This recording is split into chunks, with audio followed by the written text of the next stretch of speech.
बिस्मिल्लाहिर्रहमानिर्रहीम। अस्सलाम वालेकुम। Welcome to my channel Shafqat Ali official. उम्मीद करता हूँ कि आप सब लोग ईमान के आला दर्जे पे होंगे। सूरत बकरा की आयत नंबर 39 का तर्जुमा।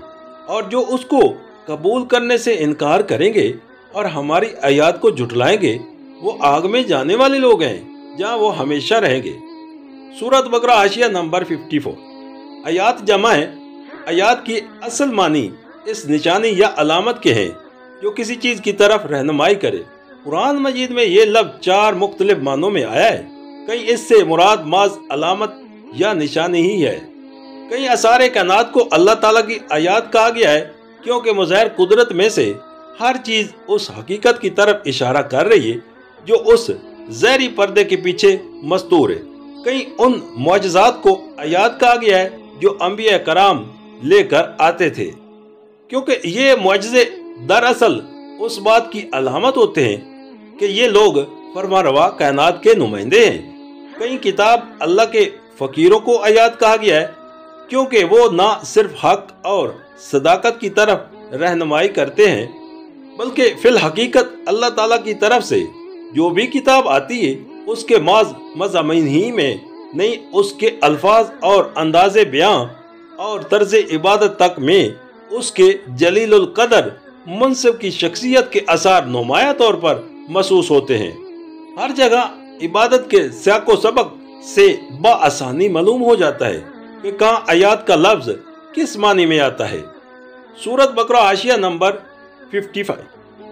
ये नस्ल इंसानी के हक में इब्तिदाए अफज़ैश से क़यामत तक के लिए अल्लाह ताला का मुस्तकिल फरमान है और उसी को तीसरे रकू में अल्लाह ताला के अहद से तबीर किया गया है।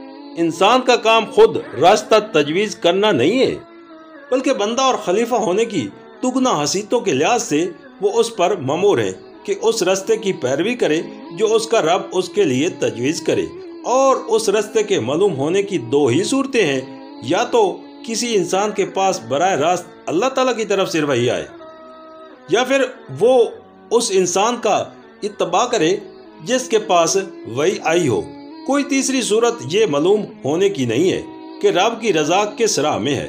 इन दो सूरतों के माँ सिवा हर सूरत गलत है, बल्कि गलत ही नहीं सरासर बगावत भी है जिसकी सजा जहन्नम के सिवा और कुछ नहीं है।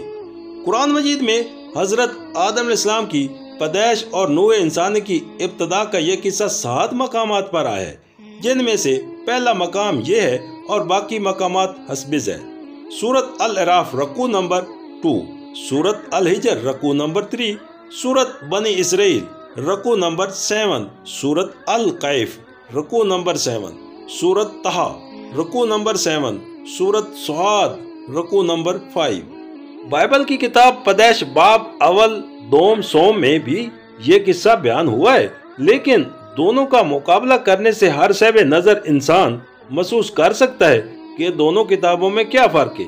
बकिया हाशिया मुलाहिज़ा हो सफ़ा 226 पर।